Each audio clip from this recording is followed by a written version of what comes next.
চবেই পলাইছে, তই কিন্তু কিয় নপলা? বল পলাই যা, বল। বানপানী চাৰিওফালে আগুৰি ধৰিছে। কেলে আমাৰ ঘৰত একদম ভিতৰত পানী হৈ গ'ল, তোৰ ঘৰততো আৰু চাহ হৈ আছে। তই তথাপিও কেলে গাঁৱতে থাকিব বিচাৰিছ? বল বল পলাই যা, বল। তই বুজা নাই কথাটো। নাই, মই পলাই নাযাওঁ। এই গাঁও এৰি মই ক'লৈকো নাযাওঁ। তই সজ্জা। আৰে তই কথাটো বুজা নাই, কিন্তু ইয়াত গাঁও সকলো মানুহ পলাই পতং দিছে, মাথাউৰিৰ ওপৰত ঘৰ লৈছে।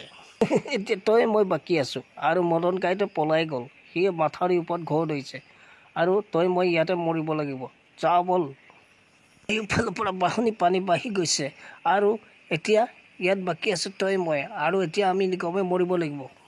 মোৰ ঘৰ তই দেখা নাই নেকি? একদম ঘৰৰ ছালৰ ওপৰত পানী। নাই নাই, মই পলাই যাব নোৱাৰোঁ, কাৰণ ইয়াত মোৰ বেমাৰী মা পৰি। ঐ ল'ৰাকেইটা, সোনকালে পলা। তহঁতি এতিয়া কি কৰিছ তাত? পানী বাঢ়ি গৈ আছে, জলিয়া জলিয়া, মাথাউৰিৰ ওপৰলৈ উঠি আহ। আৰে এইটো বুজালো নুবুজে, পাল মই পলাই যাওঁ। ঐ যা যদি আহ। নাযাওঁ মই, তহঁতি গৈ থাক। ঠিক